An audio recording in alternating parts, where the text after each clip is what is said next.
Murder at the Riviera Hotel, a Hercule Poirot mystery. Chapter 1. The Lights of Cap Ferrat.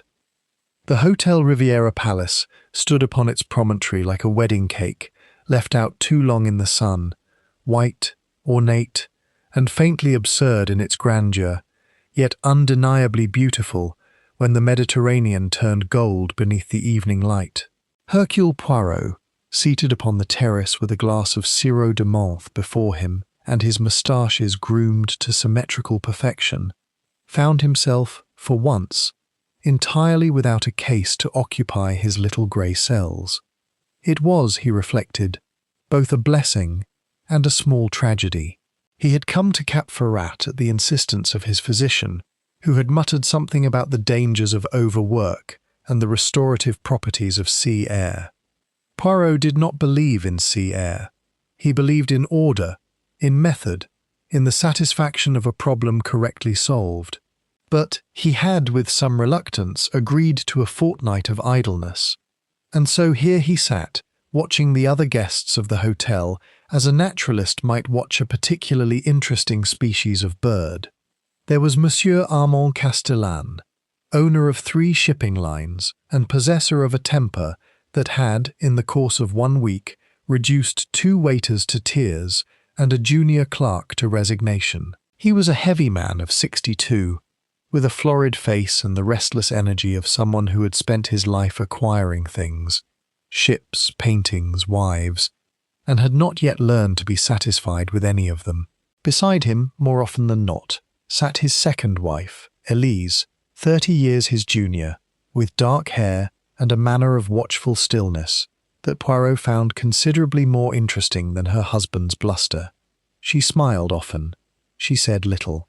There was the son, Julien Castellane, from the first marriage, a tall young man with his father's jaw and none of his father's fortune, who spent his evenings at the card tables in Monte Carlo and his mornings nursing the consequences.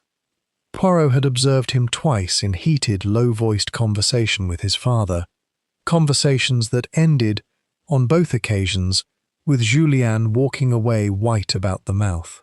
There was Dr. Maurice Fontaine, the family physician, a quiet, courteous man who had attended Armand Castellane for over a decade, and who carried about him the particular gravity of a man accustomed to being trusted absolutely. There was Reginald Price, Castellane's business partner, an Englishman of nervous good humour, who laughed a great deal and watched everyone closely while he did so. There was Mademoiselle Sophie Vasseur, the private secretary, efficient and pale, who took dictation each morning upon the terrace, and who, Poirot noted, had not once in 4 days met her employer's eye for longer than was strictly necessary. And there was Lady Cordelia Ashworth, an English widow of formidable bearing and considerable reputation in the world of art dealing, who had arrived only that week and who regarded Armand Castellane, whenever their paths crossed, with an expression that Poirot could only describe as controlled fury wearing the mask of civility. It was, Poirot thought, a most interesting collection of persons to have gathered upon one small promontory. He said as much, that evening, to Captain Etienne Roussel, the hotel's manager, a dapper man with anxious eyes, who had taken to dining at Poirot's table on the pretext of ensuring his comfort. "You find our guests interesting, Monsieur Poirot?" Roussel asked, signalling for the wine to be poured. "I find all guests interesting, Capitaine. It is my misfortune, or perhaps my gift, that I cannot look upon a gathering of human beings without wondering what secrets they carry beneath their evening dress." Roussel laughed a touch too loudly. "Then you will be disappointed here. The Riviera Palace is a respectable establishment." "Respectability," said Poirot, "is merely secrecy that has not yet been disturbed." The following evening was to be a celebration, Armand Castellane's 62nd birthday, marked by a private dinner in the hotel's smaller dining salon, attended by his wife, his son, his physician, his partner, his secretary, and, at Castellane's own insistence, Lady Ashworth, whom he had specifically invited despite, or perhaps because of, the evident coldness between them. Poirot, watching the preparations from his terrace chair, observed Castellane himself supervising the arrangement of flowers with the particular satisfaction of a man who enjoyed being at the centre of attention. He observed, too, a brief and curious exchange, Castellane drawing Dr. Fontaine aside, speaking to him in low, urgent tones, the doctor's composed face flickering, for just a moment, into something that might have been alarm. "You are troubled, Doctor?" Poirot inquired pleasantly, when Fontaine passed near his chair some minutes later. The doctor started slightly. "Not at all, Monsieur Poirot. Merely, Monsieur Castellane wishes to discuss certain financial matters tomorrow with his solicitor, matters concerning a trust of which I am co-administrator. It is nothing of consequence." "Ah," said Poirot, and said no more. But he noted, with the precision of a man cataloguing evidence he did not yet know he possessed, the particular whiteness of Dr. Fontaine's knuckles where they gripped his medical bag. That night, as the sun sank into the sea and the lights of the hotel came on, one by one, against the darkening sky, Hercule Poirot found himself thinking, not for the first time, that a fortnight of idleness in such company might prove rather less restful than his physician had intended. He did not yet know how right he was. Chapter 2. A Toast to 60 Years. The private dining salon had been transformed for the occasion into something resembling a small court, with Armand Castellane presiding from the head of the table like a monarch well pleased with his subjects, even those subjects who, beneath their smiles, regarded him with something considerably less than affection. Poirot had not been invited to the dinner itself. He was, after all, a stranger to the family, however much Roussel's nervous courtesies had drawn him into the hotel's confidence. But he had accepted an invitation to join the company afterward, for coffee upon the terrace, where the conversation of the assembled guests might be observed at greater leisure. He arrived, therefore, in time to hear the tail end of a toast delivered by Reginald Price in his hearty English manner to "the finest partner a man could ask for, and may the next 60 years be as prosperous as the last," a sentiment received by Castellane with evident pleasure, and by the remaining company with the particular silence of people who have heard a joke they do not find amusing. "You are very quiet tonight, my dear," Castellane said to his wife, as Poirot settled himself at a discreet distance, ostensibly absorbed in his coffee. "I have a headache, Armand," Elise Castellane replied. "The heat, perhaps." "The heat," Castellane repeated, with a faint and not entirely kind smile. "Or perhaps the company. Cordelia, you have not touched your wine. Is the vintage not to your taste, or merely the host?" Lady Ashworth's expression did not change, though something in her grip upon her glass suggested considerable effort was required to maintain it. "The vintage is excellent, Armand. As for the host, we have known each other too long for me to pretend surprise at anything he says." "We have indeed," said Castellane, and there was something in his voice, a satisfaction, almost a relish, that made Poirot's attention sharpen considerably. "I have been meaning to speak with you, Cordelia, about a small matter concerning the Dutch master you sold me in '31. I have had it examined again, you see, by a most thorough expert from Amsterdam." The silence that followed this remark was, to Poirot's practised ear, of a different quality altogether from the polite boredom that had preceded it. Lady Ashworth's face had gone quite still. "I am sure," she said carefully, "that you will find everything entirely as represented." "I am sure," Castellane echoed, "that we shall discuss it further, you and I, before this little holiday concludes." He turned, with the air of a man well satisfied with the discomfort he had sown, toward his son. "And you, Julian, I trust you have given thought to what we discussed this afternoon?" Julian Castellane's jaw tightened visibly. "I have thought of little else, father." "Good. I should hate to think my generosity wasted upon a young man who cannot learn from his mistakes."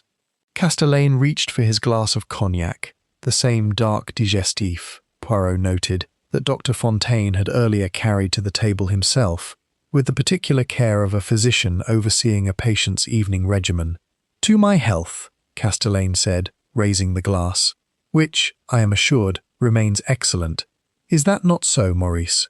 Excellent, Fontaine agreed, though his voice, Poirot thought, carried less conviction than the word demanded. The party broke up not long afterward, the guests dispersing into the warm Riviera night, with the particular relief of people glad to be free of one another's company. Poirot, lingering upon the terrace with his coffee gone cold, found himself joined by Mademoiselle Sophie Vasseur, who had slipped away from the others and now stood at the balustrade, looking out over the dark water with an expression of considerable distress. "You did not enjoy the celebration, mademoiselle." She turned, startled, and for a moment Poirot saw something raw and frightened behind her composed features before the mask returned. "It was a very pleasant evening, Monsieur Poirot." "Forgive an old man's curiosity, but I think perhaps it was not so pleasant as you wish me to believe. You have the look of someone carrying a great weight, mademoiselle." "I have seen such a look before, on the faces of people who know something they very much wish they did not. I am only tired, monsieur. Monsieur Castellane keeps long hours and demands much of his staff." She gathered her shawl about her shoulders. "If you will excuse me, I have correspondence to finish before morning." She left him there, and Poirot watched her go with the particular attentiveness of a hunter who has just caught the scent of something interesting upon the wind. He did not yet suspect murder, but he suspected, with the certainty of long experience, that beneath the gilded surface of the Riviera Palace, something was very wrong indeed. He retired that night somewhat later than was his custom, his mind turning over the small, curious details of the evening, Castellane's veiled threats, Lady Ashworth's stillness, the secretary's fear, the doctor's whitened knuckles, as a man might turn over the pieces of a puzzle whose picture he could not yet discern. He did not know, as he closed his eyes, that Armand Castellane would not live to see another sunrise. Chapter 3. The Silence Behind the Door. It was Captain Roussel who brought the news, arriving at Poirot's door shortly after 9 the following morning, in a state of considerable agitation, his usually immaculate appearance disordered, his hands trembling visibly as he twisted his hotel keys between his fingers. "Monsieur Poirot, forgive me, I would not disturb you, but I scarcely know what else to do. Monsieur Castellane," his valet went to wake him at 8, as is the custom, and he could not be roused. "The hotel doctor has examined him. Monsieur Poirot, he is dead." Poirot, who had been engaged in the delicate business of trimming his moustaches before the mirror, set down his small scissors with great care. "Dead, you say? From what cause?" "The doctor believes. That is, Dr. Fontaine believes. It was his heart. Monsieur Castellane suffered from a weakness there, as you may have gathered. It is tragic, but not, I am told, entirely unexpected, given his condition and the excitement of the celebration." "I see." Poirot's dark eyes had taken on the particular stillness that those who knew him well would have recognized as the herald of considerable activity behind an apparently calm exterior. "And where, Capitaine, is the local police in all of this?" "I have telephoned them, of course. Inspector Poirot is on his way from Nice.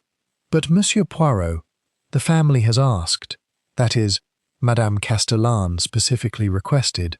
Given your reputation, Madame Castellane knows who I am. The whole hotel knows who you are, Monsieur Poirot. We are not so provincial as that." Roussel managed a thin, anxious smile. "She asks whether you would be willing to look into the matter. Discreetly, of course, before the inspector arrives. To satisfy herself, she says that there is nothing irregular." Poirot considered this for a long moment, his fingers steepled before him. There was, in his experience, a particular significance to be found in a grieving widow's immediate desire for a private investigation, though whether that significance pointed toward innocence or guilt was a question only further inquiry could answer. "Very well," he said at last. "Take me to the room, Capitaine, but touch nothing further, and admit no one else until I have seen it for myself." The suite occupied by Armand Castellane was the finest in the hotel, a corner room with views over the bay, furnished with the particular opulence that wealthy men favoured when they wished the world to understand their wealth without the vulgarity of stating it outright. Castellane lay in the great canopied bed, on his back, his face curiously peaceful for a man who had, by all accounts, suffered a fatal seizure of the heart. The bedclothes were barely disturbed. Upon the nightstand stood a small glass, empty save for a faint residue at its base, and beside it a silver flask, also empty, of the sort used to carry medicinal tonics. "This is his evening draught?" Poirot asked, of the valet who hovered, pale and shaken, near the door. "Oui, monsieur. Dr. Fontaine prepares it himself each evening, for monsieur's heart. He insists upon it, will not allow even myself to administer it, though I have served monsieur for 11 years. Indeed." Poirot bent, without touching the glass, and inhaled delicately. There was a faint bitterness to the residue, beneath the sweetness of the medicinal syrup, that interested him considerably, though he gave no outward sign of the fact. "And at what hour was this draught given?" "At 10:30, monsieur, as always. Dr. Fontaine came to the room himself." "And after that, who else entered this room before the valet's discovery this morning?" "No one, monsieur, so far as I know. Monsieur Castellane wished to be alone after such occasions. To read, he said, before sleep. The door was locked from within, as is his custom. I had to use my own key this morning when he did not answer."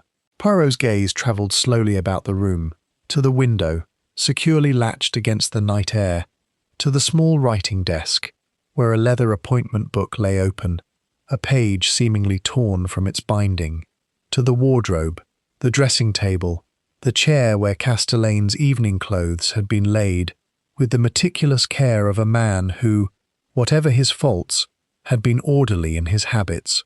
"A locked room," he murmured, half to himself, "and a man dead of the heart, in the small hours of his 62nd birthday celebration. It is very tidy, Capitaine. I do not entirely trust tidiness." Roussel, who had grown rather pale during this examination, said nothing. From somewhere below, Poirot heard the sound of a motor car drawing up before the hotel entrance, and guessed, correctly, that Inspector Barrot had arrived from Nice. "Come," he said, straightening. "Let us go down and meet the good inspector.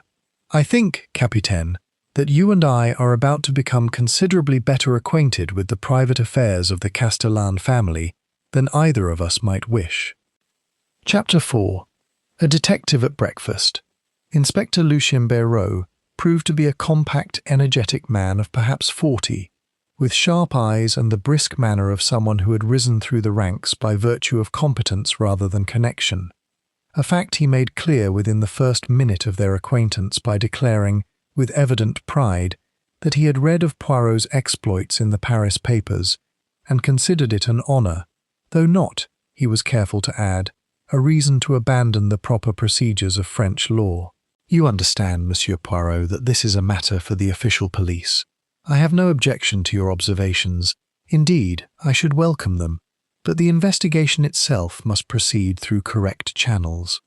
"But of course, Inspector, I should not dream of suggesting otherwise. I am, as it happens, merely a guest of this hotel, enjoying a small holiday, who has found himself drawn, by circumstance and a certain natural curiosity, into the periphery of an interesting problem."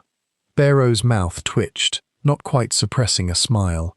"An interesting problem. The hotel physician has signed a certificate stating death by natural causes, cardiac failure, consistent with a known condition. Why, Monsieur Poirot, do I have the distinct impression that you do not share his confidence?" "Because, Inspector, I do not." Poirot settled himself into a chair in the small office Roussel had provided for their use, his hands folded upon the silver head of his cane. "Consider, if you please, several small matters. First, the glass beside the dead man's bed carried a residue with a bitterness that did not, to my nose, suggest the sweetened tonic the valet describes. Second, the door was locked from within. a curious precaution for a man who had, by all accounts, retired in good spirits after a pleasant family celebration. Third, and perhaps most curious of all, there is a page torn from his appointment book upon the desk, and I should very much like to know what was written there, and by whose hand it was removed. Poirot's brisk confidence had, by the end of this recitation, given way to a more thoughtful frown. "You believe he was murdered?" "I believe, Inspector, that the matter merits considerably more investigation than a hasty certificate would suggest. I should like, with your permission, to examine the contents of that glass and flask more scientifically than my poor nose permits, and I should like very much to speak with Dr. Fontaine regarding the precise composition of the heart tonic he prepared." "That can be arranged. I have already sent the glass and its contents to the laboratory in Nice. A formality, you understand, though I confess I did not expect the result to trouble us." Poirot rose, gathering his hat. "In the meantime, Monsieur Poirot, perhaps you would do me the honour of joining my interviews with the family.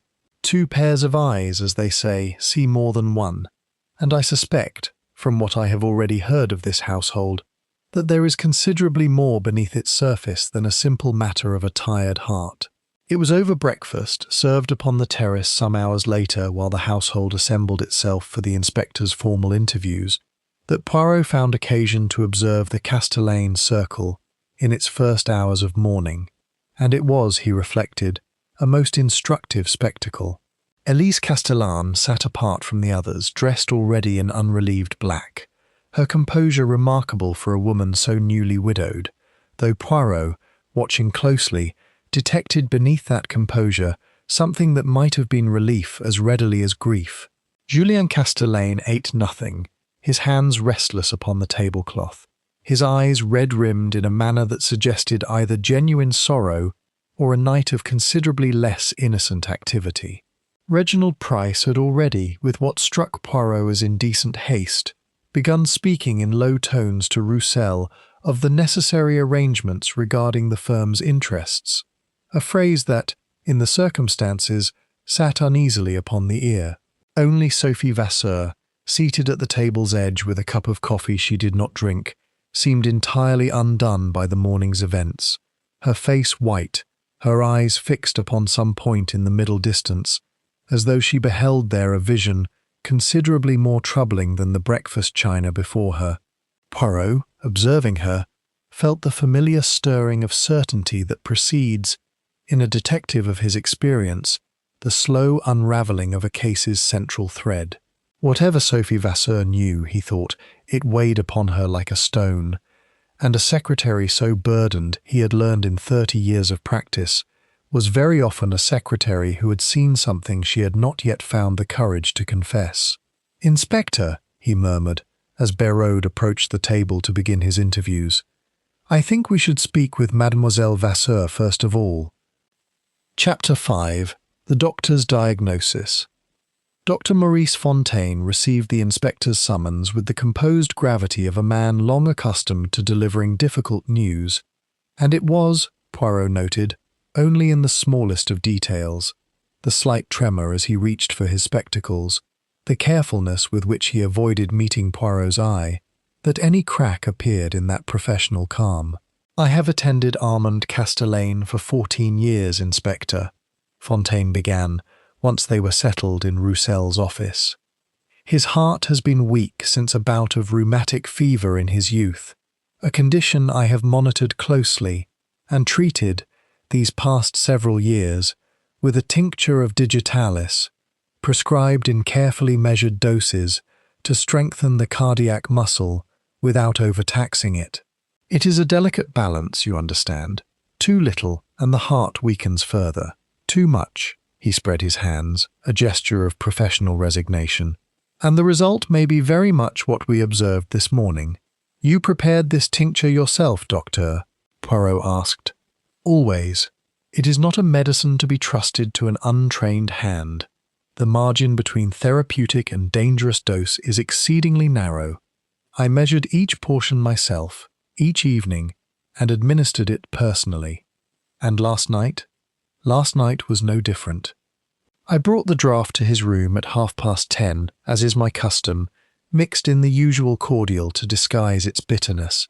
He drank it before me, as he always did, and I bid him good night. And you did not check upon him again before retiring. A pause, brief, but, to Poirot's practised ear, perceptible. I looked in upon him once more, near 11, merely to satisfy myself that he had settled comfortably. He was reading, I believe, or had been. The lamp was still lit, though he appeared drowsy. I did not disturb him further. "You are quite certain of the hour?" "As certain as a man can be who was not consulting his watch at the time, Monsieur Poirot." "Perhaps 11:15, perhaps a few minutes later." Fontaine's composure had, by this point, regained much of its former smoothness, and Poirot, watching him, found himself wondering whether that smoothness concealed genuine confidence or merely well-practiced control. "One further question, Docteur, if you will permit. The matter you discussed with Monsieur Castellan yesterday afternoon, something concerning a trust of which you are co-administrator. Might I ask its nature?" Fontaine's hand, Poirot observed, tightened almost imperceptibly upon the arm of his chair. "It is a charitable foundation, Monsieur Poirot, the Fondation Castellan Saint-Michel, established some years ago for the support of a sanatorium near Grasse. Armand and I served jointly as trustees. He wished to discuss certain accounts before his solicitor's visit, which had been arranged for this very morning. A routine matter, nothing more. And yet, said Poirot gently, you appeared, when I observed you yesterday evening, considerably troubled by this routine matter. I am a physician, Monsieur Poirot, not an accountant. Such discussions of finance always leave me somewhat uneasy. I confess no great talent for figures." Fontaine rose, with the air of a man concluding an interview he had found increasingly uncomfortable. "If there is nothing further, Inspector, I have patients among the other guests who will be wondering at my absence." When the doctor had gone, Barreau turned to Poirot with raised eyebrows. "You suspect him? I suspect everyone, mon ami, until the facts permit me to suspect no one, or, more usefully, to suspect precisely one. But I will tell you this, a physician who insists for 14 years upon preparing a patient's medicine with his own hands, who admits to a vague and unwitnessed visit to the patient's room near the hour of death, and who grows uneasy at the mere mention of a shared trust, whose accounts were to be examined the following morning. Such a man interests me very much indeed." "The laboratory results should arrive by this evening," Barreau said. "If digitalis is found in quantities beyond the therapeutic dose, we shall have our answer, or near enough to it." "Perhaps," said Poirot, "though I have learned, Inspector, that the answer one finds first is rarely the whole of the truth. There remains the matter of the torn page, the secretary's distress, the son's debts, and the most interesting coldness between our dead host and the formidable Lady Ashworth. No, I think we are very far yet from the end of this affair." Chapter 6. Questions over coffee. The interviews that followed occupied the better part of the day, conducted with a politeness that did little to disguise their essential purpose, and it was over the course of these conversations, held by Barreau's design, in the relative informality of the terrace, with coffee and the soft murmur of the sea as accompaniment, that Poirot began to assemble the small, discordant pieces of the household's hidden life. Julien Castellane, when his turn came, spoke with the particular bitterness of a son long accustomed to disappointment. "You wish to know whether I am sorry my father is dead, Inspector? I will not insult your intelligence by pretending grief I do not feel with any great sincerity. He was a difficult man. He held my debts over me like a sword these past 2 years, threatening always to cut me from his will if I did not, as he put it, learn the value of money by going without it." "And yet," said Poirot, "you dined with him last night, and spoke with him afterward of matters that left you, by your own account this morning, considerably distressed." Julien's jaw tightened. "He told me, last night, that he had decided to settle my debts in full, on the condition that I marry within the year, and abandon the tables entirely. It was, I suppose, as close to generosity as my father was capable. I do not know now whether to mourn the loss of the offer, along with the man who made it. A convenient time for such generosity to be withdrawn by death, Poirot observed, if the will had not yet been altered to reflect it. I had not thought of that, Julien said, and something in his face, a dawning, uncomfortable realization, suggested to Poirot that the thought, however belatedly arrived, troubled him a great deal. Reginald Price, when interviewed, proved voluble on the subject of the shipping firm's affairs and considerably less forthcoming regarding his own. Armand and I built that business from nothing, Inspector.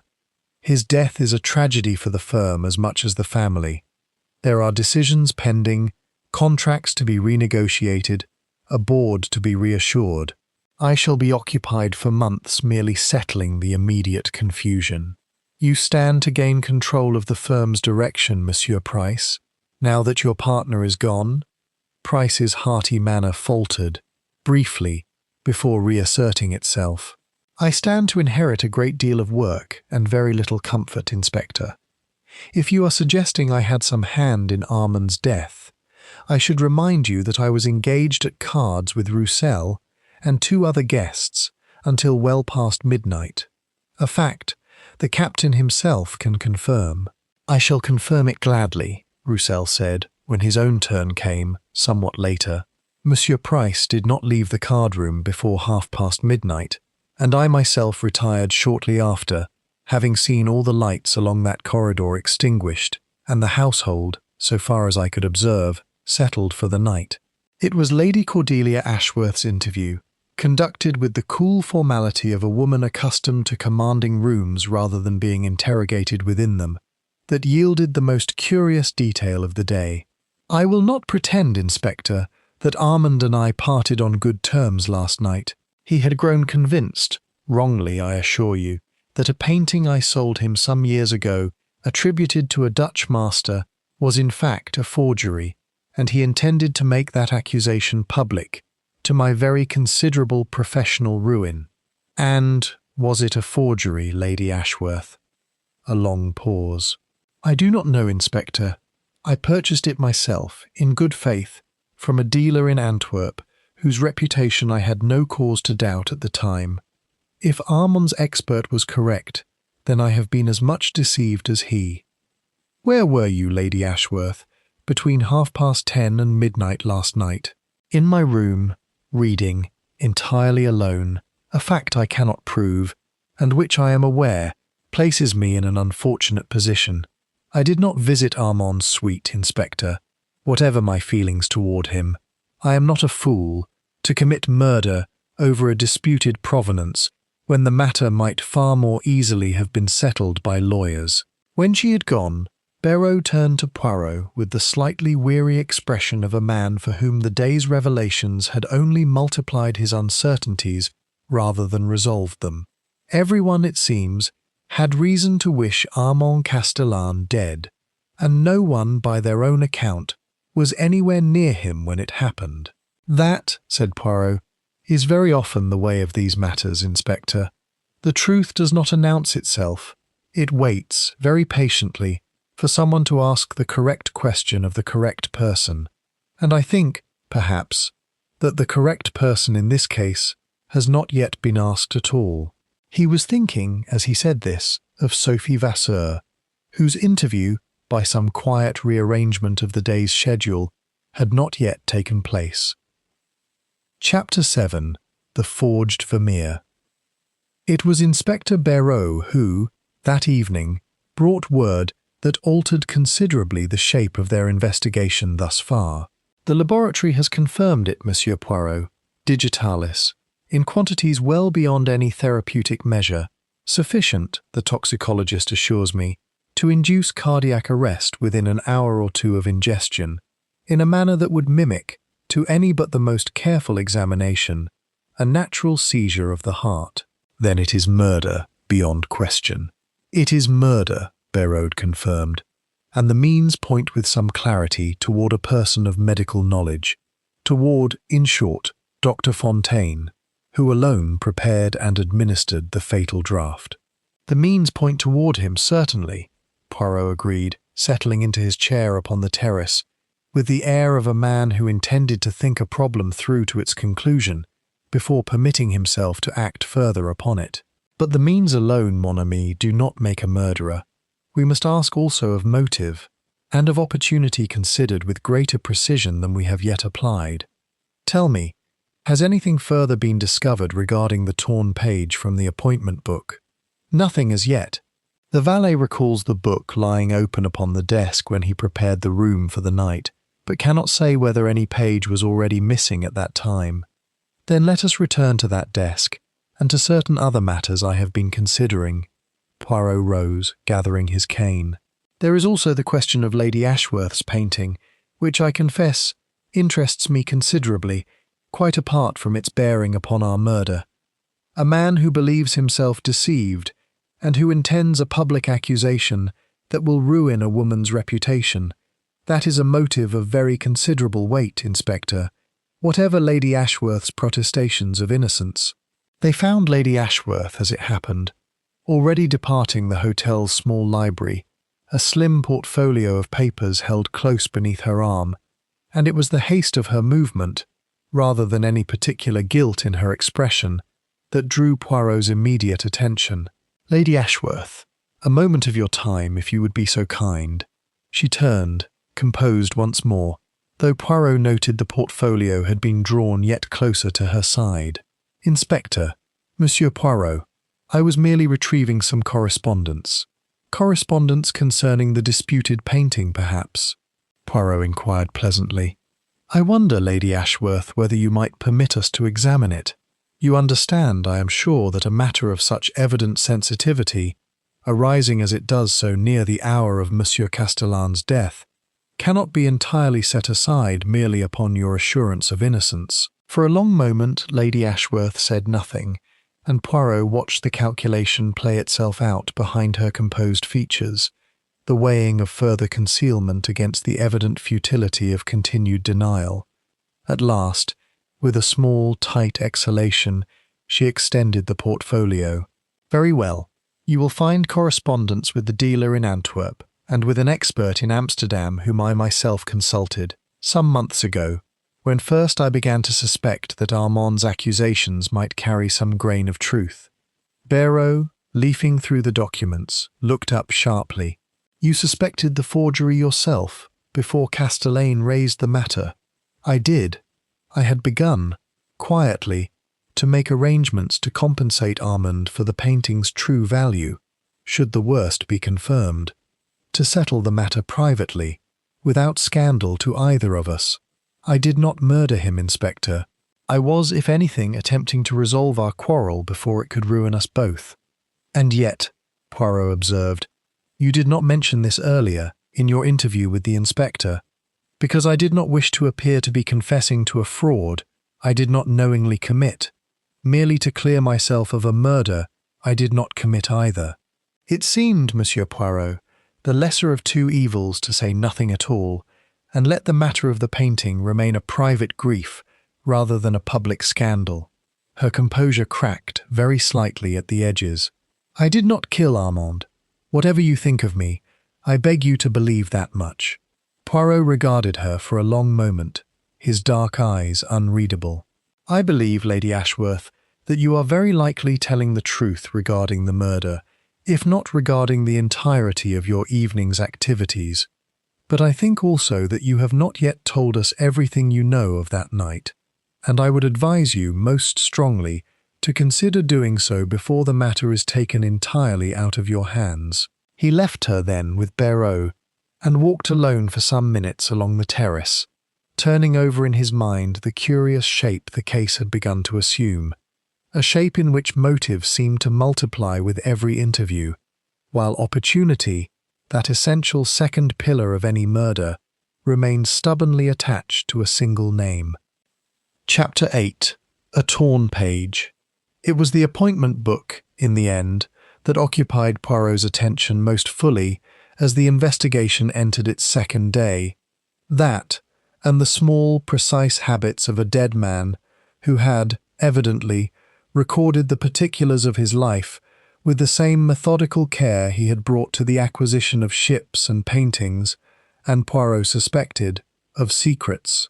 "Observe, Inspector," Poirot said, holding the leather-bound volume to the morning light. "The binding here, where the page has been removed. It is not torn carelessly, as one might expect of a man tearing a page in haste or anger. It has been cut, with some sharp instrument, close along the spine, a deliberate excision, performed by someone who did not wish the removal to be immediately obvious." "Removed when, do you suppose?" "That is precisely the question I have been asking myself.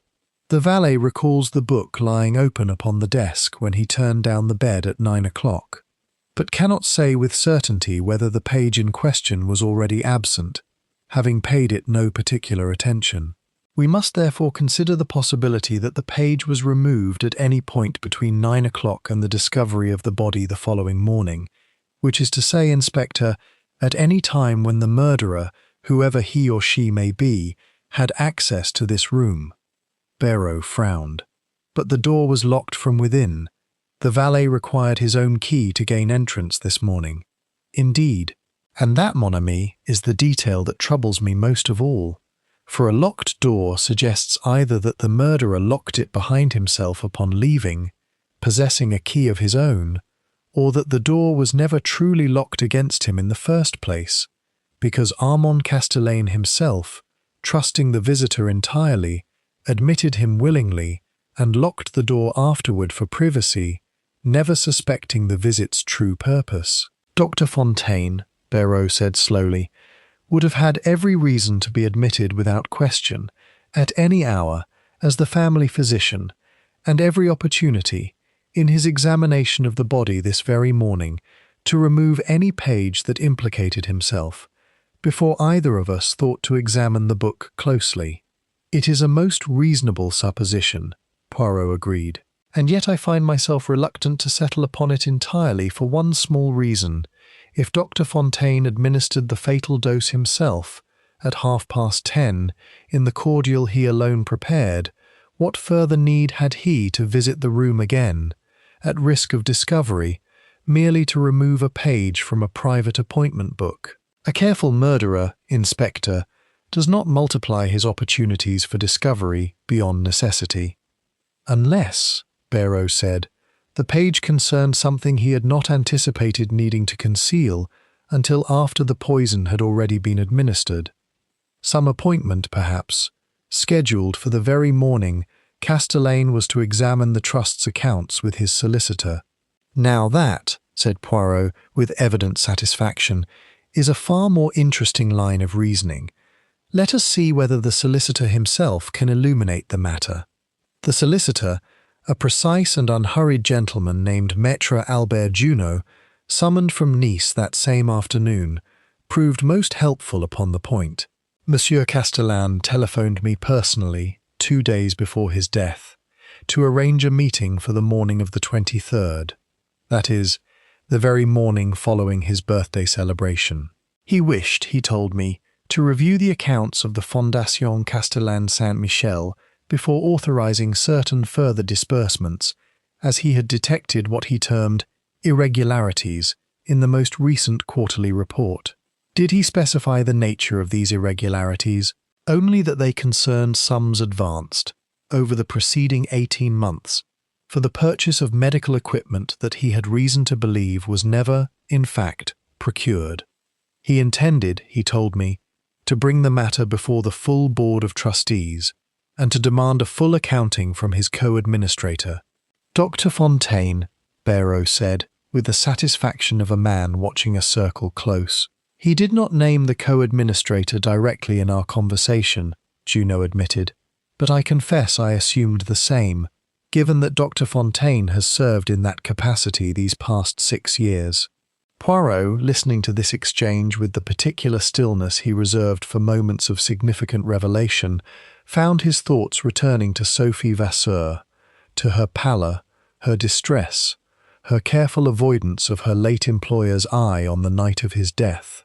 A secretary, he reflected, who handled her employer's correspondence and accounts, would very likely have been the first to discover such irregularities, long before any solicitor was consulted.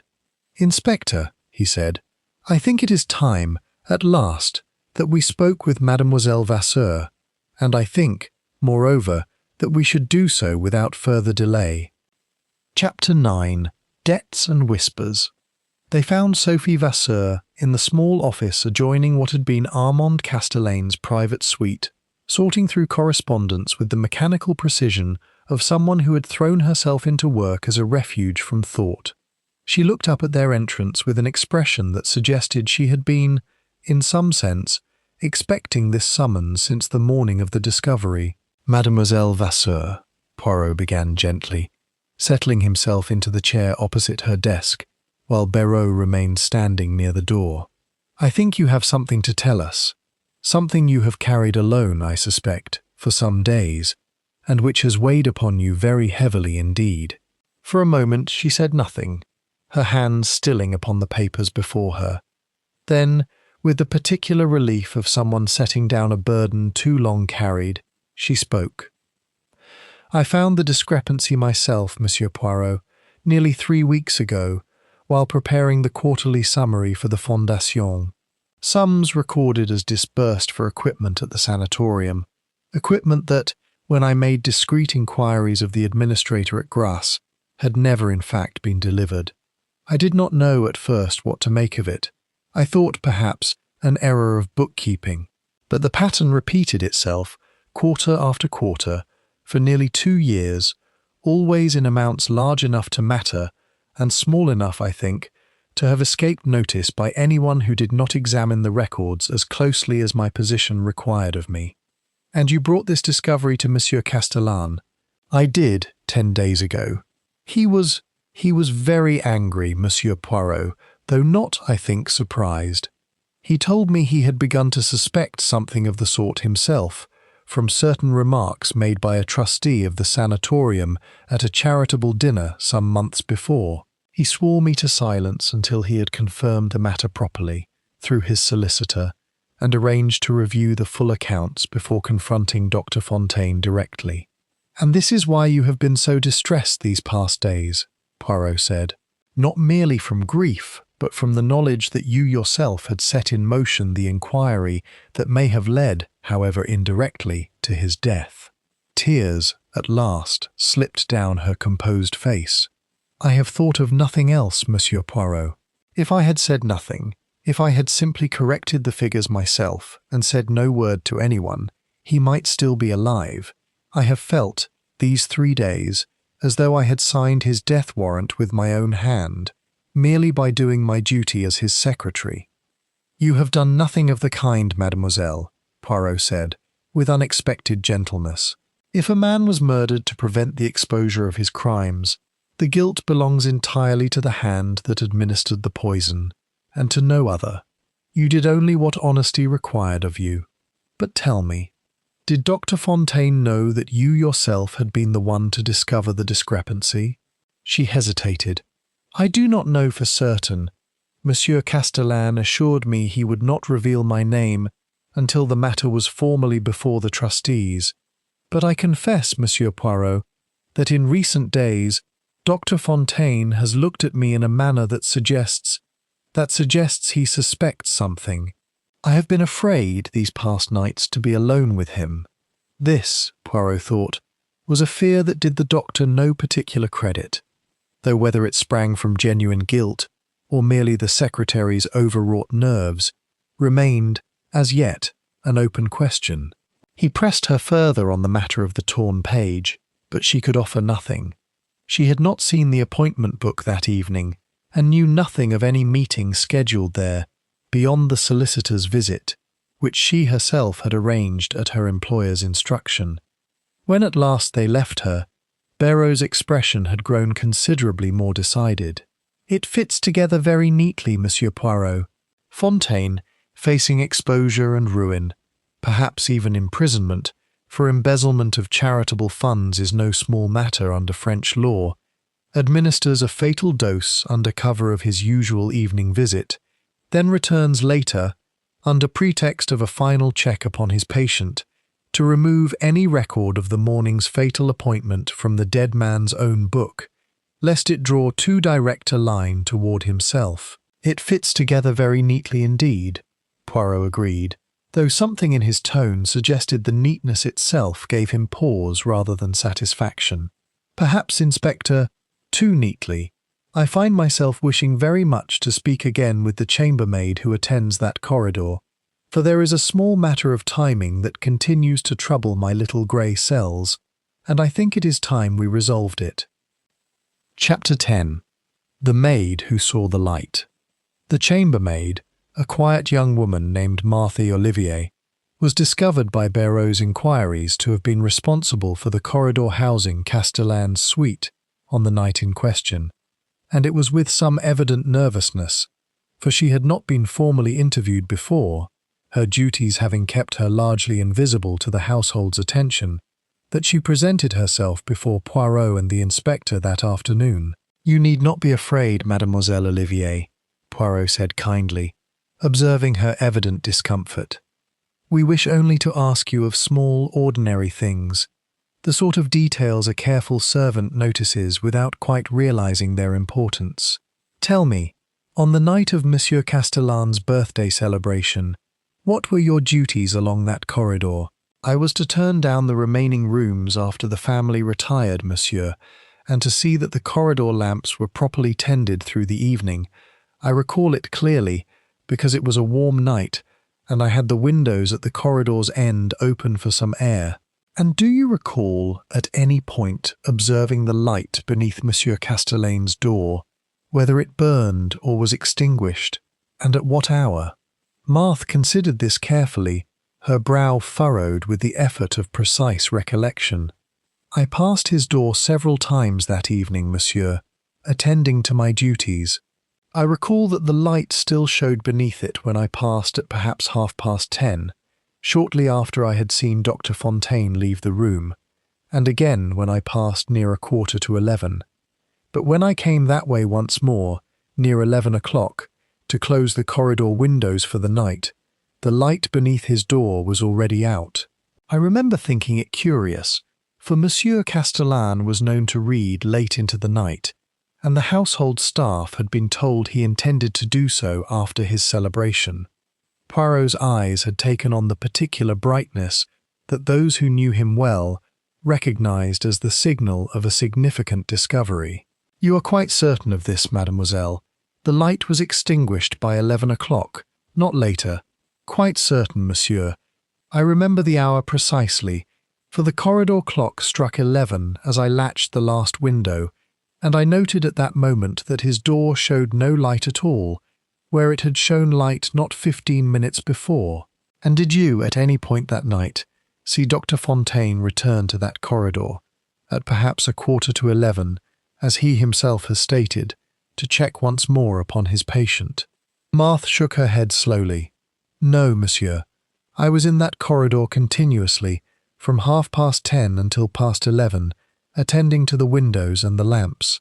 I saw no one pass along it after Dr. Fontaine's first departure, at 10:30, until Madame Castellane herself came briefly to her husband's door near midnight, knocked softly, and, receiving no answer, returned to her own room, evidently assuming him already asleep." Barrot, who had been taking notes with mounting excitement, looked up sharply. "Then Dr. Fontaine's account of a second visit, near 11, is false. He could not have looked in upon Castellane at that hour without this witness observing him." "It would appear so," Poirot agreed, though his expression remained thoughtful rather than triumphant. "And yet, mademoiselle, I would ask you one further question, of equal importance. You say the light was extinguished by 11 o'clock, but can you say with certainty whether Monsieur Castellan himself extinguished it, in the ordinary course of retiring to sleep, or whether some other explanation might account for its sudden absence?" "I could not say, monsieur. I assumed only that he had grown tired and put out the lamp himself." When the chambermaid had withdrawn, Barrot turned to Poirot, with the particular satisfaction of a man who believes his case substantially complete. "We have him, Monsieur Poirot. Fontaine lied about a visit he never made.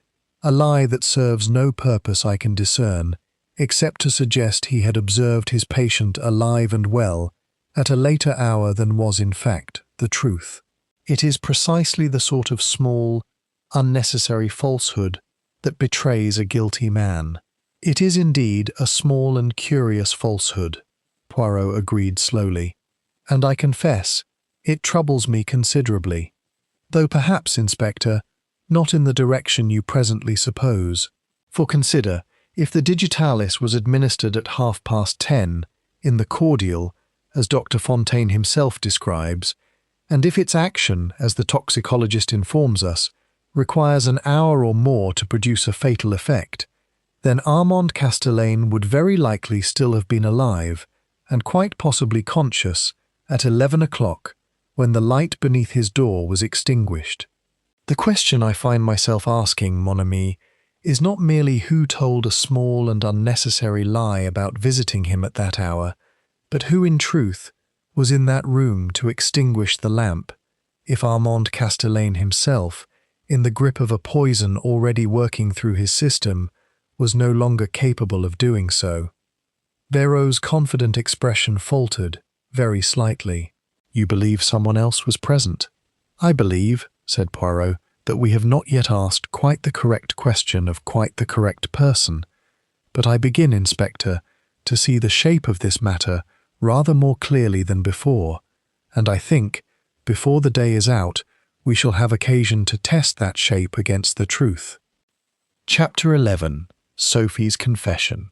It was that same evening, as the household gathered once more upon the terrace in the uneasy half-mourning that had settled over the hotel since the discovery 3 days before, that Poirot sought out Sophie Vasseur a second time, not, on this occasion, to question her further regarding the trust's accounts, but to pursue a small nagging detail that had lodged itself in his mind since their first conversation. He found her alone in the small garden behind the hotel's east wing, seated upon a stone bench beneath a flowering oleander, her face turned toward the darkening sea with an expression of such profound unhappiness that Poirot, approaching, felt for a moment genuine reluctance to disturb her further grief. "Mademoiselle, forgive my intrusion. I find I have one further question, which I think only you can answer." She looked up, her eyes red-rimmed but composed. "I have told you everything I know, Monsieur Poirot. I believe you have told me everything you know of the accounts, mademoiselle, but I think there is something further, something concerning the night itself, perhaps, rather than the matter of the trust, which you have not yet found the courage to share. I observed upon the night of the celebration that you left the dinner table somewhat early, and that you appeared, when we spoke afterward, very greatly distressed, a distress that seemed to me, even then, to exceed what fatigue alone might explain." For a long moment, Sophie said nothing, her hands twisting in her lap. Then, with a small, broken exhalation, she began to speak. "I went to his room, Monsieur Poirot, that night, near 11 o'clock. I could not sleep, knowing what I knew of the accounts, knowing the solicitor's visit was arranged for the very next morning, and I went to him to beg that he allow me, at least, to remain anonymous in the matter when it came before the trustees. I confess I feared for my position, and perhaps, in a smaller way, for my safety, should Dr. Fontaine ever learn it was I who had first uncovered his theft." Poirot's expression remained carefully neutral, though within, his thoughts had quickened considerably. "You went to his room. Continue, mademoiselle. I beg you." "I knocked softly, and he admitted me. He was sitting up in bed, reading, though he seemed already somewhat drowsy, and complained of a curious heaviness in his limbs that he attributed to the wine at dinner. We spoke only a few minutes. He assured me again that my name would not be revealed without my consent, and bid me good night. As I left, I extinguished the lamp myself, at his request, for he said the light troubled his eyes. That is the truth, Monsieur Poirot, which I have been too afraid to confess these 3 days, for I feared that my presence in his room so near the hour of his death would make me appear, in your eyes and the inspector's, a far more likely murderer than I in truth am. And he was alive and lucid when you left him. Alive, yes, though tired. Tired in a manner that struck me, even then, as somewhat unusual, though I attributed it, as he did himself, to the wine and the excitement of the evening. I did not think, Monsieur Poirot, that I was looking upon a dying man. I think now that I was, and the thought has scarcely let me sleep since. Poirot regarded her for a long moment, his mind working swiftly through the implications of this confession. You did very wrong, mademoiselle, to conceal this from the police for 3 days. A fact I think you understand well enough without my repeating it. But I do not believe, from what you have told me, that you administered any poison to your employer, for the simple reason that the dose given at 10:30, in the cordial prepared by Dr. Fontaine, was already sufficient to cause his death, and would have begun its fatal work well before your visit near 11. You have not confessed to murder, mademoiselle. You have confessed only to fear, and to a small, very human cowardice in concealing a visit that, however innocent, looked very ill indeed in the circumstances. Relief, raw and overwhelming, broke across her face. Then you believe me, Monsieur Poirot? I believe you, Poirot said, and I think, moreover, that your account has done a very great service to the truth of this matter, for it confirms, beyond any reasonable doubt, that Armand Castellane was alive at 11 o'clock, that the light was extinguished by your own hand and not by his murderers, and that whoever administered the fatal dose did so considerably earlier than I had begun to suspect, and considerably more cleverly than a hasty examination of the evidence had at first suggested. He left her there in the gathering dusk and walked back toward the hotel with the particular swift, purposeful stride of a man whose scattered pieces had, at last, begun to assemble themselves into a coherent and damning whole. Chapter 12. The Ledger of Saint-Michel. It was Inspector Berrode, summoned to Poirot's room late that same evening, who found his small Belgian colleague seated before a scattered array of papers: the appointment book, the toxicologist's report, copies of the Fondation's quarterly accounts, obtained that afternoon from the solicitor Junot, and a small hand-drawn diagram that appeared, upon closer examination, to represent the timeline of the fatal evening in considerable and meticulous detail. You have summoned me at a most unusual hour, Monsieur Poirot. I take it you have arrived at a conclusion. I have arrived, Inspector, at the truth, and I think you will find it both simpler and more elegant than the picture we had begun to assemble. Sit, if you please, and allow me to walk you through the reasoning, for I think you will agree, once the pieces are properly arranged, that there was never any great mystery here at all, save the mystery of a clever man's confidence that small, careful lies would never be examined closely enough to betray him. Berrode seated himself, notebook in hand, and Poirot continued. We know with certainty 3 facts. First, that Armand Castellane received a fatal quantity of digitalis at approximately 10:30, in a cordial prepared and administered personally by Dr. Fontaine, a substance whose action, the toxicologist assures us, would have required perhaps 90 minutes to 2 hours to produce death, during which time the victim would have experienced increasing drowsiness, a heaviness of limb, and eventual loss of consciousness, before the heart finally failed. Second, that Castellane was demonstrably alive, though already exhibiting these early symptoms, when Mademoiselle Vasseur visited him near 11 o'clock, a visit that places the time of death, by simple calculation, somewhere between midnight and 1:30 in the morning. Third, that Dr. Fontaine claimed to have visited the room a second time, near 11:15, to check upon his patient, a visit the chambermaid's testimony proves could not have occurred, since she observed the corridor continuously throughout that period and saw no one pass. Why, Berrode asked, would Fontaine invent a visit he never made, if the poison had already done its work by 10:30 regardless? That, said Poirot, is precisely the question that unlocked the matter for me, Inspector.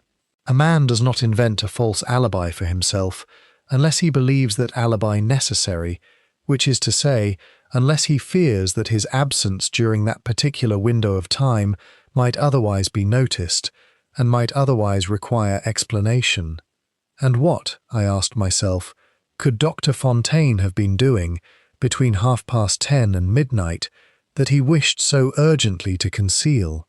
He drew forward one of the papers before him, the quarterly accounts of the Fondation Castellane Saint-Michel. Consider, Inspector, the nature of the crime Fontaine had committed against this charitable trust. A slow embezzlement, conducted over 2 years, of funds intended for medical equipment never purchased. Such a fraud requires meticulous concealment. False invoices, falsified receipts, records carefully constructed to withstand casual examination. Castellane's solicitor was to examine the full accounts the very next morning. Fontaine had, therefore, only a single night in which to ensure that whatever physical evidence existed of his fraud, correspondence, false receipts, perhaps a private ledger of his own recording the true disposition of the stolen funds, could not be found among Castellane's private papers, where, I believe, certain damning documents had recently come into the dead man's possession. "The torn page," Poirot said slowly. "Precisely, mon ami. I believe that page recorded not merely the appointment with the solicitor, but a note, perhaps copied from a letter, perhaps a memorandum to himself, regarding the specific nature of the evidence Castellane intended to present, a particular invoice perhaps, or a name, or a sum, that would have proven beyond doubt Fontaine's guilt. Fontaine, I believe, returned to that room not at 11:15, as he falsely claims, but considerably later, after Mademoiselle Vasseur's departure, and after Castellane himself had succumbed entirely to the poison's effect, rendering him incapable of resistance or alarm. He searched the room at his leisure, found the appointment book open upon the desk, and removed the page that named him most directly. And it was in this same visit, I believe, that he also disposed of any private papers Castellane had gathered as evidence against him, papers we have not found among the dead man's effects, despite a thorough search, and which I believe never existed in this room at all after that night, having been destroyed or removed by Fontaine's own hand. This is a compelling theory, Monsieur Poirot, but theory it remains. We have no direct proof that Fontaine returned to that room, beyond the absence of evidence and the falseness of his stated alibi. We have one further matter, Inspector, which I think will settle the question beyond reasonable doubt, for I sent, this very afternoon, a request to the sanatorium at Grasse, asking for a sample of Dr. Fontaine's handwriting from the institution's own correspondence files, that we might compare it against certain entries in the Fondation's quarterly accounts, which Mademoiselle Vasseur identified as falsified. The reply arrived not an hour ago. Poirot produced a telegram, which he passed to the inspector. "The handwriting matches precisely, Inspector. Dr. Fontaine himself falsified the very entries that recorded equipment never delivered. A forgery no co-administrator, however careless, commits by accident." Poirot read the telegram twice, his expression hardening into the particular satisfaction of a policeman who sees, at last, a case complete and unassailable. "Then we have him, Monsieur Poirot. Motive, means, and now direct evidence of the fraud that drove him to murder." "We have him," Poirot agreed, "though I think, Inspector, that a man of Dr. Fontaine's composure and intelligence will not confess merely upon the presentation of evidence, however damning. I think we shall require, before this matter is concluded, a rather more theatrical demonstration of the truth. And I think, moreover, that the household assembled together, this very evening, would provide the ideal occasion for it. Chapter 13. The Trap is Set. The salon in which Hercule Poirot chose to gather the household that evening was the same in which Armand Castellane had presided, only 4 nights before, over his 62nd birthday celebration, a choice Poirot had made quite deliberately, for he had long observed that guilty persons return to the scene of their crime's true beginning very often betrayed themselves through small involuntary gestures that no amount of practiced composure could entirely suppress. The assembled company arranged itself with evident unease about the room, Elise Castellane near the window, her black gown stark against the evening light, Julien restless upon the sofa's edge, Reginald Price standing near the cold fireplace with the air of a man anxious to conclude business he found distasteful, Lady Ashworth seated apart, her composure once more fully restored, Sophie Vasseur pale and watchful near the door, Captain Roussel hovering as ever at the periphery of events too large for his small domain, and Dr. Maurice Fontaine seated with apparent calm near the centre of the gathering, his hands folded, his expression one of professional patience that Poirot, watching closely, knew now for the mask it truly was. "I have asked you all to gather here this evening," Poirot began, once Inspector Béraud had taken up a quiet position near the door, "because I believe the time has come to lay before you the truth of Monsieur Castellane's death, a truth which I think will surprise some among you, and which I believe will surprise none of you, so little as the person ultimately responsible." He paced, slowly, the length of the room, his hands clasped behind his back. "Let me say first that several of you have carried secrets these past days which, while shameful or painful, bear no relation whatsoever to this murder. Lady Ashworth's painting, whatever its true provenance, was a matter she had already begun, in good faith, to resolve before Monsieur Castellane's death rendered the question moot. Monsieur Julien's debts, however troubling to a son's pride, were on the very point of forgiveness when his father died, a fact that gives him every reason to have wished his father continued life, not its end. Mademoiselle Vasseur's late visit to her employer's room, which she confessed to me only yesterday, was an act of fear and conscience, not of malice. She found him alive, if drowsy, and left him so. He paused before Dr. Fontaine, who met his gaze with admirable steadiness. There remains, however, the question of the Fondation Castellane Saint-Michel, a charitable trust from which, over the course of 2 years, a co-administrator systematically diverted funds intended for the purchase of medical equipment that was never, in fact, procured. Monsieur Castellane discovered this fraud through the diligence of his secretary and arranged to confront his co-administrator with the evidence the very morning following his birthday celebration, a confrontation that, had it occurred, would have meant ruin, disgrace, and very possibly imprisonment for the man responsible. "This is conjecture, Monsieur Poirot," Fontaine said, his voice steady, though Poirot observed the faintest sheen of perspiration upon his brow. "You have offered no proof that I am the administrator in question, nor that any fraud occurred at all beyond a clerical error easily explained."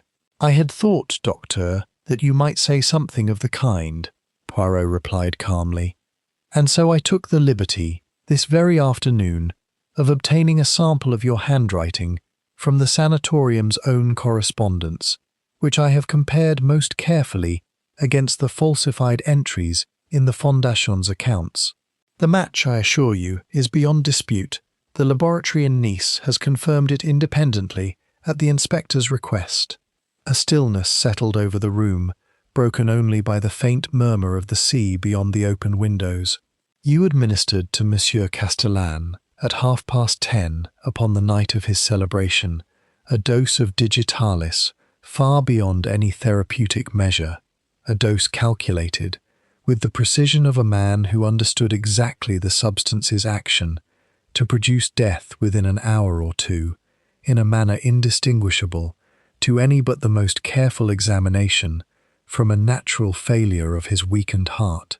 You returned to his room considerably later than the 11:15 you have claimed, a claim disproven entirely by the testimony of a chambermaid who occupied that very corridor throughout the period in question and observed no one pass. You returned, I believe, sometime after midnight, once you judged the poison had completed its work, to remove from his appointment book the page that recorded the precise nature of the evidence he intended to present that morning, evidence that named you directly, and which you then destroyed entirely, along with whatever supporting documents Monsieur Castellan had gathered against you. Conjecture, Fontaine repeated, though his voice had lost something of its former steadiness. However elegantly assembled, remains conjecture, Monsieur Poirot. Perhaps, said Poirot, with the particular gentleness of a hunter who knows his quarry is already, in all but the final formality, caught. And yet I think, Docteur, that when the inspector's men search your private rooms this evening, a search for which, I am informed, a warrant has already been obtained, they will find, somewhere among your effects, either the missing page itself, which a guilty man so often cannot quite bring himself to destroy entirely, treating it instead as a kind of trophy or talisman of his own cleverness, or some remaining trace of the false invoices you constructed to disguise your theft, which a careful man so rarely destroys completely until he is entirely certain the danger has passed. It was, in the end, this final remark, spoken with such quiet, devastating confidence, that broke through 14 years of practiced composure. Dr. Fontaine's hands, folded so carefully in his lap throughout the preceding minutes, began, very visibly, to tremble. Chapter 14. The little grey cells speak. You do not understand, Fontaine said at last, his voice low and bitter, the mask of professional calm fallen away entirely to reveal something far rawer beneath. 14 years I gave to that family, 14 years of devoted service, of midnight summons and tireless attendance, while Armand Castellane grew fatter and richer upon ships and paintings he scarcely deserved, and rewarded my loyalty with a physician's fee no greater than he paid his wine merchant. The sanatorium funds, I took them, yes, but not for myself alone. My own son requires treatment, Monsieur Poirot, for a condition no ordinary physician's salary could ever hope to address. I took what I believed, in my heart, I had earned through years of service, that Armand Castellan never troubled himself to properly value. And so you murdered him, Poirot said quietly, to preserve a theft you had convinced yourself was justified. I murdered him, Fontaine said, because he would have destroyed me utterly, with the same cold satisfaction he brought to destroying everyone who had ever disappointed him, his son, his wife, Lady Ashworth, and now, at last, myself. I had given him 14 years of my life. He would have taken in return the only thing I had left to give my own child a future. He looked up, his eyes bright with something between defiance and despair. I do not ask your forgiveness, Monsieur Poirot. I ask only that you understand it was not malice that drove me, but desperation. I understand a great many things, Docteur, Poirot said, not unkindly. Among them that desperation, however genuine, does not absolve a man of murder, however much it may explain it. You administered a fatal poison to a man who trusted you absolutely, in the guise of healing him, and then returned, in the small hours of the night, to a room where he lay dying, or already dead, to remove the evidence of your crime with the same cold precision you brought to its commission. There is no version of this story, however sympathetically told, that ends in anything but the judgment of the law." End quote. It was Inspector Berrode, stepping forward at last, who completed the formal business the evening required. "Dr. Maurice Fontaine, I arrest you for the murder of Armand Castellane, and for the fraud committed against the Fondation Castellane Saint-Michel.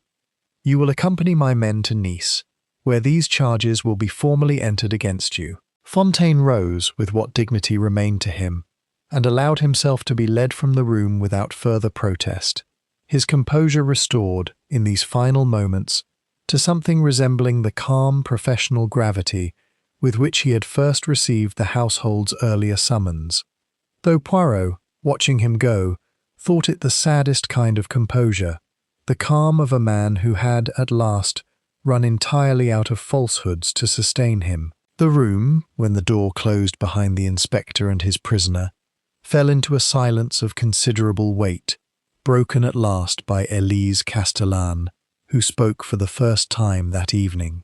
I confess, Monsieur Poirot, I had begun to fear it might be one of us. Julien, perhaps, or even myself, given how little affection my husband and I truly shared in these last years. I am ashamed to admit how great a relief it is to learn the truth, however terrible. There is no shame, madame, in relief at the resolution of uncertainty, Poirot said gently. Murder casts a long shadow over every person near its occurrence, guilty and innocent alike, until the truth is known. I am glad, for all your sakes, that this shadow may now begin to lift. Lady Ashworth, rising to take her leave, paused beside Poirot with an expression considerably softened from the guarded coolness of their earlier interviews. I owe you an apology, Monsieur Poirot, for my evasions these past days. I find I am rather glad, in the end, that you proved so persistent in pursuing them. Evasion, Lady Ashworth, is the natural instinct of anyone who finds themselves suddenly suspected of a crime they did not commit. I bear you no ill will for it.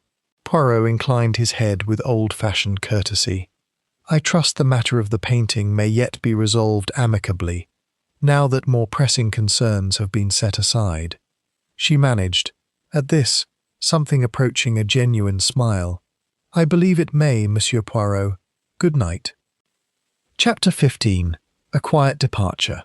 It was several days later, the household's affairs largely settled, and the hotel's ordinary rhythms slowly reasserting themselves over the disruption of the preceding week, that Hercule Poirot found himself once more upon the terrace where this strange holiday adventure had begun, his glass of sirop de menthe before him, the Mediterranean turning gold beneath the evening light, precisely as it had on that first quiet evening, an eternity and a single week before. Captain Roussel, considerably recovered from his earlier agitation, joined him there, as had become their custom. I confess, Monsieur Poirot, I had hoped this fortnight might bring you genuine rest, and instead, I have drawn you into the most distressing affair this hotel has known in all my years of management. You did not draw me into anything, Capitaine, Poirot said with a small smile. I draw myself into such affairs, wherever I find them, for it is the nature of my own peculiar disposition to do so. I confess I have found this fortnight far more restful than any I might have spent merely lying upon a beach, contemplating the indignity of sand. You do not regret, then, the disturbance to your holiday? I regret only, said Poirot, that a man's loyalty, twisted by grievance and desperation, should have led him to so terrible an end, both for his victim and for himself. It is the saddest truth of murder, Capitaine, that it rarely springs from pure wickedness alone. More often, it grows from some genuine grievance, some real injury of pride or circumstance, nurtured in silence until it festers into something monstrous. Dr. Fontaine was not, I think, born a murderer. He became one, slowly, through years of resentment he never permitted himself to voice honestly, until voicing it honestly was no longer possible, and only violence remained. And the others? Madame Castellane, the son, Mademoiselle Vasseur? They will grieve, in their own ways, and recover, in their own time, as people generally do. Monsieur Julien, I think, may yet honour his father's final, unrealised generosity by reforming the habits that troubled their relationship. Mademoiselle Vasseur, I suspect, will find her conscience considerably eased once the formal proceedings are concluded, and may yet find happier employment than secretary to so difficult a man as Armand Castellane proved to be. As for Madame Castellane, Poirot paused, considering, I think she will discover, in widowhood, a freedom she had perhaps not permitted herself to imagine while her husband lived. It is not perhaps the most flattering epitaph for a man, but it is, I think, an honest one. The sun continued its slow descent into the sea, painting the water in shades of copper and rose, and for a long moment Poirot allowed himself simply to watch it, his mind, for once, untroubled by puzzles yet unsolved. You will be leaving us soon, Monsieur Poirot? Tomorrow, I think, Capitaine. My physician's prescription of restful idleness has been rather thoroughly tested these past days, and I find myself, despite everything, considerably restored by the exercise of my proper faculties. There is, I have always believed, no rest so complete as the satisfaction of a problem correctly solved, and this small affair, terrible as its circumstances were, has provided that satisfaction in full measure. He rose at last, gathering his cane, and looked out once more over the darkening water, where the lights of Cap Ferrat had begun, one by one, to answer the fading sun. "The little grey cells, Capitaine," he said, with the faintest of smiles, "require occasional exercise, much as the body requires occasional rest." I think perhaps my physician did not entirely anticipate the form that exercise would take, but I find I cannot regret it. There is no higher calling, I have always believed, than to see justice done for those who can no longer seek it themselves. Armand Castellane was not, by every account, a particularly likeable man. But he did not deserve to die in silence, his murderer's secret carried safely into a comfortable old age. That, at least, has been prevented. And for that, Capitaine, I find I can call this a holiday very well spent indeed. He bid the captain a final good night, and walked slowly back toward the hotel's gilded entrance, a small, precise figure against the vast and darkening sea. Hercule Poirot, his moustaches immaculate, his curiosity once more, however briefly, at rest. The end.